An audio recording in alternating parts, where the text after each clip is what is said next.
The next speaker I'm going to call up is someone that had a dream for many years and worked hard in finally getting an Italian-American museum in New York. He worked so hard, and I find it amazing because we know the other museums that exist in New York, most of them are funded almost totally by the government. This museum doesn't have that government funding yet. Why? I don't know. They should.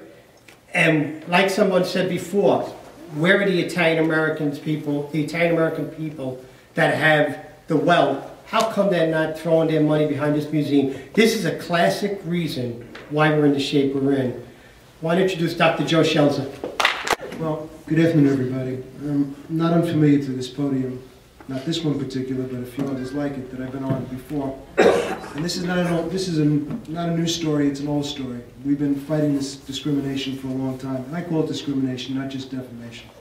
Because it has a deleterious effect upon our youth, and the youth of others as well. Mark was right with that when he said it, about what the effect is on the long term of our youth. My son goes to Harvard University. He's in the graduate program in architecture. He heard Jersey Shore. He called me up on the phone. He said, "Dad, you got to do something about this. The museum's not enough. We got to do more."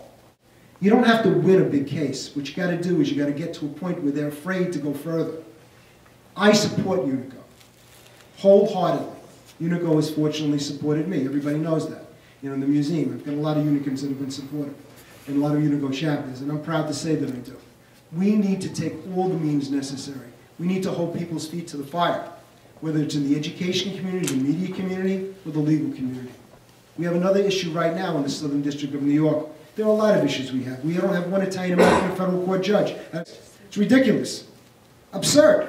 The largest district with Italian-Americans in the United States, and not one Italian-American federal court judge.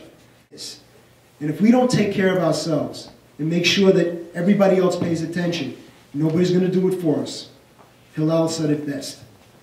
We must take care of ourselves, or there'll be nobody else there standing up to take care of us. If we don't do it now, it's going to be lost. Almost felt like it was. I was so glad when John picked up the cause, and I support you, John, 100%.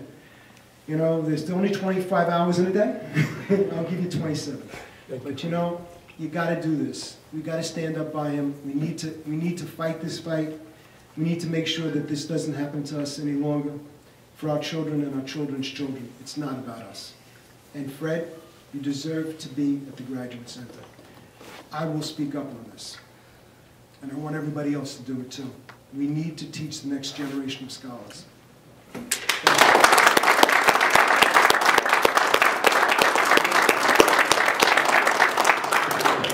Thank you, Joe. You know, Joe's been fighting the fight for a very long time.